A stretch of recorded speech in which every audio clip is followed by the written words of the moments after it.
আসসালামু আলাইকুম। এখন শুনবেন সংবাদ শিরোনাম। দেশের 6টি সিটিতে প্রশাসক নিয়োগ পেলেন বিএনপি নেতারা।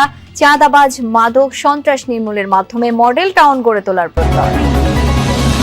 শুটকিপল্লী খ্যাত দুবলার চরে এখনো নিশ্চিত হয়নি ন্যূনতম নাগরিক সুযোগ সুবিধা।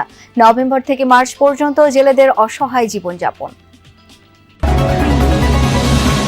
12 মার্চ বসছে সংসদ অধিবেশন। স্পিকার সহ অন্য পদগুলোর ব্যাপারে হবে সিদ্ধান্ত। সভাপতিত্ব করতে পারবেন যে কোনো জ্যেষ্ঠ সদস্য, বলছেন বিশেষজ্ঞ।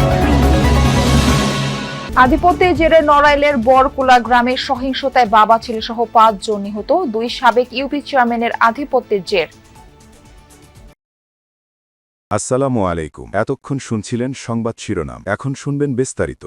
দেশের 6টি সিটি কর্পোরেশনে প্রশাসক নিয়োগ দিয়েছে সরকার। রোববার স্থানীয় সরকার বিভাগ থেকে জারি করা এক প্রজ্ঞাপনে এই তথ্য জানানো হয়। প্রজ্ঞাপনে বলা হয়, স্থানীয় সরকার অধ্যাদেশ 2024-এর সংশ্লিষ্ট ধারার ক্ষমতা বলে কর্পোরেশন গঠন না হওয়া পর্যন্ত অথবা পরবর্তী আদেশ না দেওয়া পর্যন্ত নিয়োগপ্রাপ্ত ব্যক্তিরা সংশ্লিষ্ট সিটি কর্পোরেশনের প্রশাসক হিসেবে দায়িত্ব পালন করবেন। নিয়োগপ্রাপ্ত প্রশাসকরা হলেন ঢাকা দক্ষিণে মোহাম্মদ আব্দুস সালাম, ঢাকা উত্তরে মোহাম্মদ শফিকুল ইসলাম খান, খুলনায় নজরুল ইসলাম মঞ্জু, সিলেটে আব্দুল কায়েম চৌধুরী, নারায়ণগঞ্জে মোহাম্মদ সাখাওয়াত হোসেন খান এবং গাজীপুরে মোহাম্মদ শওকত হোসেন সরকার। প্রজ্ঞাপনে বলা হয়, নিয়োগপ্রাপ্ত প্রশাসকরা মেয়রের ক্ষমতা প্রয়োগ ও দায়িত্ব পালন করবেন এবং বিধি মোতাবেক ভাতা পাবেন। প্রধানমন্ত্রী জনাব তারেক রহমান আজকে যে গাজীপুর সিটি কর্পোরেশনের গুরু দায়িত্ব আমার উপরে অর্পণ করেছেন, আমি সেই আমার শ্রদ্ধেয় নেতাকে কৃতজ্ঞতা জানাই, আমার দলের প্রতি কৃতজ্ঞতা জানাই। আমাদেরকে ইনস্ট্রাকশন দিয়েছে আমাদের কি করতে হবে, আমাদের জনগণের সাথে আমাদের আচরণটা কি হবে সেটা আমাদেরকে বলেছে। আমরা সেই কথা অক্ষরে অক্ষরে পালন করব।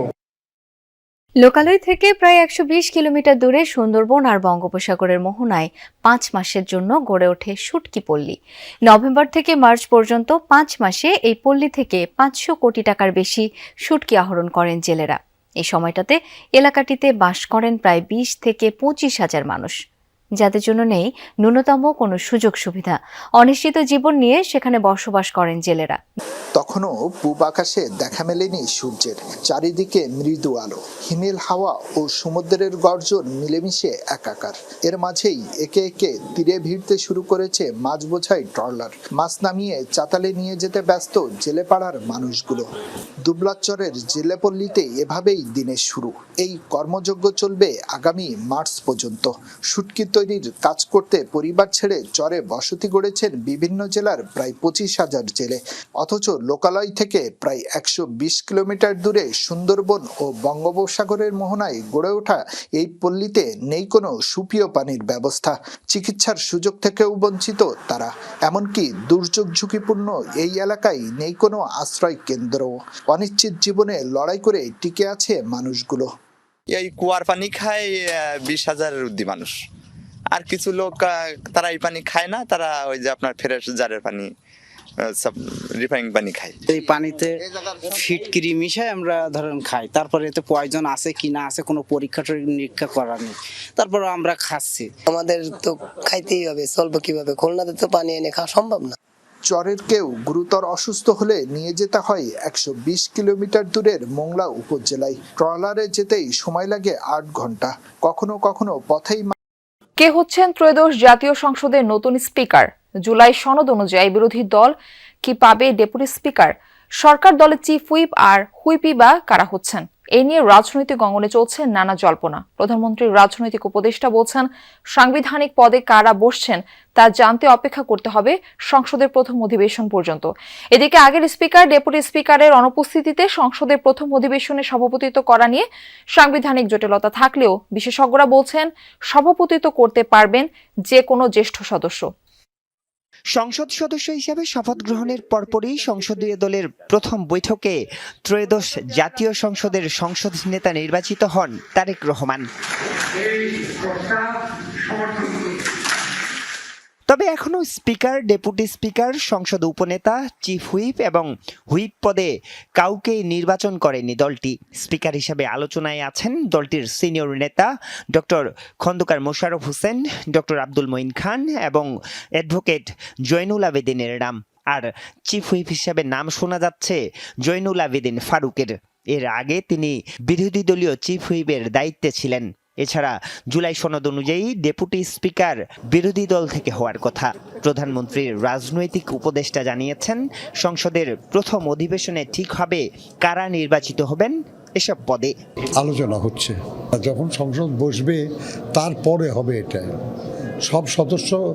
সংসদের সব সদস্যরা মিলে স্পিকার, ডেপুটি স্পিকার নির্বাচন করেন। আপনি বললেন অনেকের নাম শোনা যাচ্ছে, শোনা যাচ্ছে, ঠিক আছে, তাদের মধ্যে থেকে কিংবা তাদের বাইরে থেকে কেউ একজন হবেন ইনশাল্লাহ। তবে দ্বাদশ সংসদের স্পিকার, ডেপুটি স্পিকার না থাকায় ত্রয়োদশ সংসদের প্রথম অধিবেশনে কে সভাপতিত্ব করবেন তা নিয়ে তৈরি হয়েছে জটিলতা। নড়াইল সদর উপজেলায় আধিপত্য বিস্তারের জেরে দুপক্ষের পাল্টাপাল্টি হামলায় বাবা, ছেলে সহ 5 জন নিহত হয়েছেন। নড়াইল সদর উপজেলার সিংহাসরপুর ইউনিয়নে আধিপত্য বিস্তারকে কেন্দ্র করে সাবেক ইউনিয়ন পরিষদের চেয়ারম্যান খায়রুজ্জামান মোল্লার লোকজন আরেক সাবেক ইউনিয়ন পরিষদের চেয়ারম্যান উজ্জ্বল শেখের লোকজনের উপর আজ ভোর রাতে আতর্কিত হামলা চালায়। সেই হামলায় ঘটনাস্থলেই উজ্জ্বল শেখের অনুসারী যারা আছেন তাদের মধ্যে 3 জন নিহত হন। নিহতর পরে কিন্তু হাসপাতালে আনার পরে আরো একজনের মৃত্যু হয়েছে। হাসপাতাল আনার পর যার মৃত্যু হয়েছে তিনি ওই হামলাকারীদের পক্ষেরই একজন ছিলেন। এর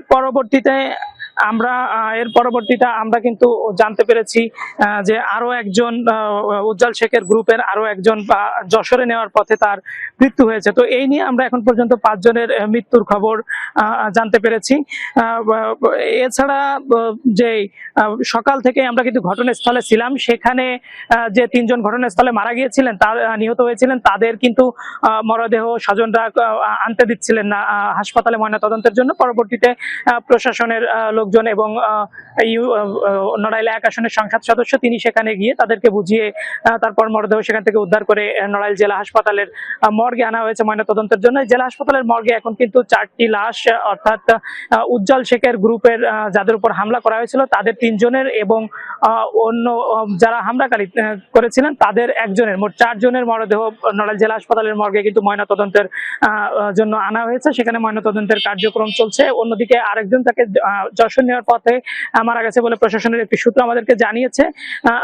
তার লাশ এখন পর্যন্ত নড়াইলে এসে পৌঁছায়নি। আর এছাড়া এলাকার পরিবেশ শান্ত রাখতে সেখানে যৌথ বাহিনী অবস্থান নিয়েছেন।